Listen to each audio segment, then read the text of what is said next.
What's up, guys? Today I'm going to be talking to you about my first time ever playing as a player in a campaign, or in an adventure actually.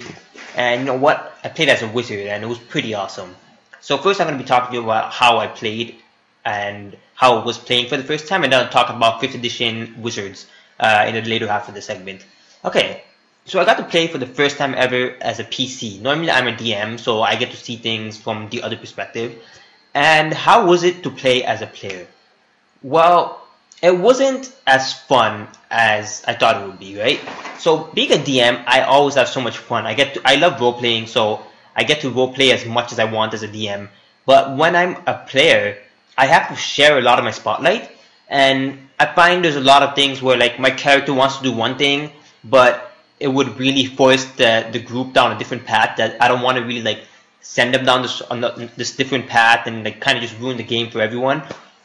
So I kind of just hold back on my character's personality just for the sake of the group. So being a player in that regard, it was not as fun as I thought it would be. But I did have fun, of course. I got to do a lot of more. I got to develop my character a lot more than when I am a DM. You know, I got to really work on his personality, on his ego, and exactly what he wanted to do. It was an interesting experience, and the fact that he was a wizard, it actually helped. So let me tell you about my 3.5 experience. I've always found wizards, clerics, and any spellcasters in 3rd edition to be very complicated. For example, the number of spells they can prepare per day was on a completely separate page from their class page, and then we would have to like, I just remember I would have to like scramble to a bunch of different pages just to get the information that I needed. For 5th edition, everything is directly on the page that is for that class. So wizard has everything, all the information that it needs on that page, and then the spells are at the end, but they tell you that it doesn't matter. And so it was very easy to get started. Alongside that, the cantrips really made it fun.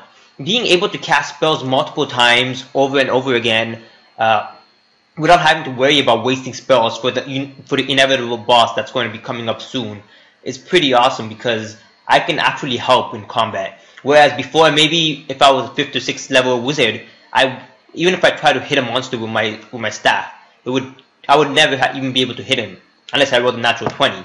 But now I can cast spells, and I actually have an option to do something during combat.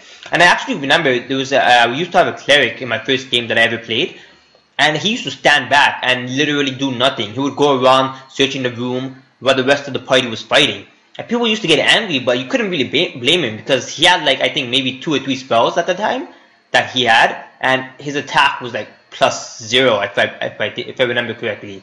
So what was he supposed to do other than heal people and just kind of stand in the back and not take any damage? So I really like the cantrips 5th edition. I'm only afraid that it might be a little overpowered later on, but I don't think but they don't do a lot of damage, so I guess not that much. I also like that you can cast spells at higher spell slots, and it makes them much more effective. So I can learn like every single level 1 spell if I think it's a really good spell, and I can use it at a higher spell slot to make it more effective or do more damage.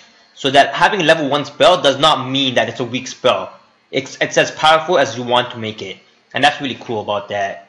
And yeah, so that was my first experience in the first game. It was a very interesting game where we had to play as agents. So think about like Mission Impossible. So all my spells were about scouting, gathering information, deceiving people, going invisible. And the DM did a great job. We had connections that we were supposed to meet. And so when I met with my connection, he was a very sketchy guy. You know, I didn't really trust him that much. He didn't really trust me. And so I offered him money for information. And of course, I didn't tell him everything that I knew, and he knew this. And so even after he couldn't offer me anything, and I was getting ready to leave with 2 of my comrades, we were cornered into a room because he wanted information from me. And I left him my money. You know, I felt pretty betrayed at that point. So it was really good. I had a lot of emotion, and then we managed to kind of escape using my abilities and my cantrips, which helped a lot. And I had to use invisibility, which was like a 3rd level spell if I remember correctly. 2nd level spell. But yeah, it was pretty awesome. So that was my experience as a first time player. Let me know what about you guys? How did you guys feel the first time you played? I think that I still prefer DMing over playing. DMing is an experience that I loved so much, and I've done it for like 2 years straight, non-stop. So it's a great experience. I'm still going to be DMing, maybe occasionally I'll be playing a game as a character every now and then.